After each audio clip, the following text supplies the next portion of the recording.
Hello everyone, Ultimate Legend here, and I'm here to finally tell you some positivity once more. I decided to play 1.00 again, and this time I completed it. So now, I'm going to give my thoughts about it, what Destined Death really was all about for me in 1.00, what I consider the most overpowered thing in patch 00, and last but not least, what is going to happen now. Well, let's first go to the first part. What was patch 1.00 like? Well, as I said in the previous video, a lot of things were different. To give you quite some examples, specific boss fights were different. You got pre-nerfed Radon, making him, well, to say it in simplicity, a lot tougher than he was before. His hitboxes got increased. He did, if I'm not mistaken, he did a lot more damage, and specific attacks were changed. Like not the meteor attack, the other gravity attack that pulls you into him. That was not his weapon. That one was a bit slower than usual. And if I'm not mistaken, it also a ridiculous amount of damage if it hit you. And also a lot of other things. I think you could still do the whole insta-killing him when he goes meteor mode by going into the water. I didn't test it myself, but I definitely think you can still do it on patch 1.00. Godfrey has a difference in phases. Before he goes Horaloo, you have to fight Godfrey, buff Godfrey within a full entire health bar, before going to Horaloo with also a full health bar. And in terms of changes, he's a little less aggressive, I think, than he is in the current patch, 1.10. Also, Melania has a second water flow dance and a difference in the Scarlet Rot clone attack. The second water flow dance is a kind of a sneaky little bastard thing that's way easier to avoid than the original water flow dance, which she, by the way, still has in 1.00. How it works is, she walks towards you and performs a different variation of water flow dance, where you just have to run away from her when she is about to perform it, and you are basically safe as long as you made yourself in a perfect spaced position before she's able to use it on you. As well as the Scarlet Clone, what it changed is, before the last Scarlet Clone hits you, basically, she, in fact, already goes towards you, and the clone will go afterwards towards you. So that has been changed. And in Phase 2, Melania is less aggressive. Phase 1, she was already a little bit less aggressive, because I could literally spam her with Blade of Death, or Blade of Destined Death as it was called then. And she would basically just normal run at you the whole time, which was a bit weird, but it made the fight a lot easier than it was now in patch 1.10. And in Phase 2, she is less aggressive in terms of running at you and giving you almost no moments to Destined Death her. So 1.00 Melania is way easier than it is right now in patch 1.10. And let me see, what was the other boss again that I saw some changes with? Now, I think there was one more boss was changed, or maybe a couple of, but I can't recall anymore. Doesn't matter. Anyway, some bosses are changed. That was the part of the bosses. Now part of Destined Death. How was Destined Death? I got Malekith's Black Blade. I got literally the Malekith incantation of Destined Death. How did they work? And was it purple? Malekith in his boss fight was purple. Every time you had that yellowish glow that indicates you can parry him with the specific item, it was now purple. As well as when Malekith decided to do his weapon art combo extension, when he does Destined Death himself on the player, it was also purple. But the rest, it was normal. Now to the weapon, it was a trash weapon. The crouched R1 was the only fast one. His Destined Death weapon art had no hyper armor, so any enemy could literally stagger you out of it, and even though it did more damage if you were able to land it on something compared to the Blade of Death or Blade of Destined Death weapon art on the Black Knife, it was only viable if something got staggered or was in a riposte animation, which, you know, isn't good. Last but not least, the R1 and R2 were hella slow. The regular R1 and R2. The running R2 was still better, but the regular R1, it was like using a turtle as a weapon. It was that slow. It was still viable compared to the R2. The R2 was even more ridiculous. But only a charged R2, fully charged R2 gave you hyper armor. The rest, the weapon was basically, in terms of groups to kill, you would get stun locked way faster with Malekith's blade than you would with any other weapon. So, the patch 1.10 version is still better than the 1.00 version. My advice, don't use Malekith's Black Blade in 1.00 because it is really trash, and I love that blade. In fact, yes, you can see right over here, I will always play with Destined Death as a Black Knife Assassin cosplayer and Stan. Yeah, I will always play with Destined Death if I can, because I fucking love it. Also, the Death's Poker was different, I tried it also. Doesn't do Frostbite, and has a way slower animation when it comes to doing this. And that animation was so slow that it wasn't even reliable to use it. Because it was like a 2 second of doing this. That specific animation took 2 seconds, literally. So it was really slow. Again, it has no frostbite.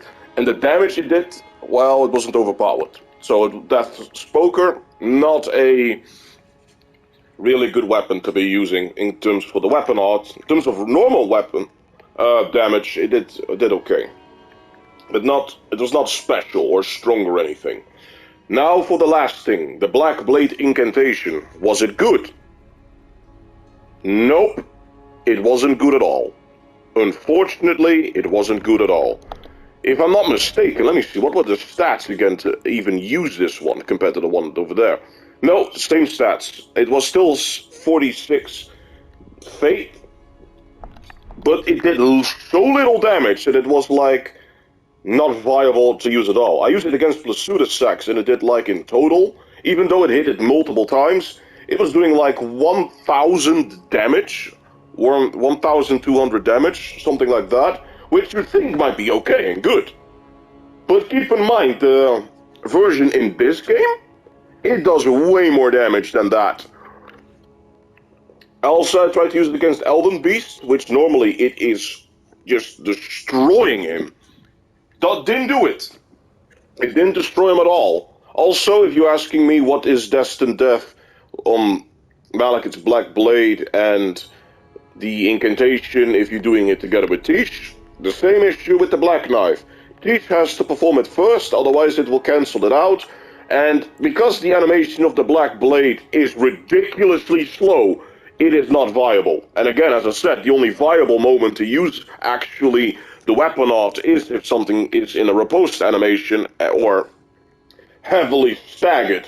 Because again, no hype armor, no chance of using this thing, unless you are a professional player to know exactly which animation is perfect to use it against. But even then, again, get hit once and that animation ends right there before it even has done its full damage.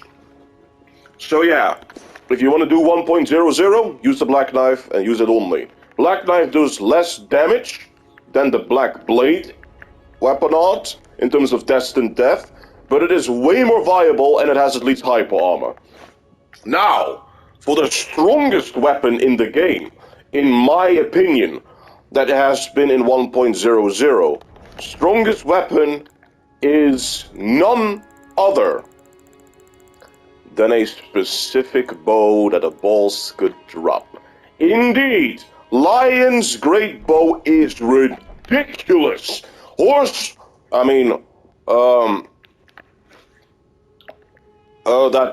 That Frost Stomp, I forgot what this name is called, Horfrost Stomp, I think it was called, has nothing on Radahn's Great Bow's Rain Arrow Ash of War. That thing shredded Plasudasax in like 3 attempts. 3 hits. I basically 3-shot him with that shit. Elden Beast, same 3-shot. Valiant Gargoyles, 2-shot. Only by a slight HP were they basically able to survive it. Otherwise there would have been 1-shot. And remember, you can have specific arrows. These arrows you could literally buy from a merchant in 1.00 infinitely. As well as the magic versions of these. I forgot what it is called. You can literally buy these. And you can hold only 10. But these things shred everything. Combine that with the Ash of War and it was nerfed in this version, even though it's still ridiculously strong in PvP. But it is, in patch 1.00, it's true monstrous size. In terms of how much damage that does. Compared to Destined Death, that is more deadly than anything else in the game. I'm not joking. Upgrade the Lion's Great Bow to 10 and that thing shreds. Now as for the rest of the DLC, what was my opinion on it? DLC 1.00. I mean, it was quite nice, except a lot of quest lines from NPCs were fucked. If you came later on to specific quest lines that you, in this patch, could do, those NPCs were gone. I tried to do Arena's quest line, but the Invader didn't come. In the Revenge Shack, Edgar, he didn't come over there, so it was ruined. I couldn't get the Shabriri Grape. I tried everything, what people said and recommended you could do. Kill all the bosses. In terms of the area, you know, this area, I forgot about it, what it was called again. Castle Morn. Even killed a Deathbird over here. Didn't do anything. Didn't bring the fucker in that damn Revenge Shack. So I was stuck in that. Also, Alexander accidentally died. So I couldn't get the shot of Alexander to increase the weapon odds. As well as many other quest lines were basically fucked. But most of them were still doable. It was just, you had to do it early game. And just as fast as you can, then you probably could still do most of the quest lines, not all of them. I tried to do Dung Eater's quest line by making him a puppet, basically, but he didn't come to invade you, so it was ruined right over there. I tried to do the, what was the other quest line I was doing? If I'm not mistaken, yeah, okay, I remember right now. Nefeli Lu, I did try to do her quest line, where she becomes basically the Lord of Castle, what was it called again? Castle, Stormville Castle. She didn't, even though I gave her the Stormhawk, Ash of War, Spirits, I gave it to her, she moved away from Round Table Hold, was doing everything that the base game asked you to do. She didn't appear over there. Godstock was still stomping on Godric's corpse, and Mr. Kenneth Height in his great tower, or fourth. The moment that you did exactly what he wanted you to do, he was not even spawning over there, so that was also bugged. Didn't do the, so I was not allowed to do that whole quest line. But a lot of quest lines could be done, and I did a lot of things that I could be doing. Also, if you're questioning if I was able to get to the elevator from all the way over here with the horse glitch, the flying horse glitch with Torrent, you could literally go all the way over here, and you could literally go to the entire elevator over there. If you're asking, how do you go up there if you don't have the talisman? You have to wrong warp over there by going to this side of Grace, and then trying to go back to the Table of the Lost Grace, basically the hub area, and then before the loading meter is full, you need to quit out the game by closing the application.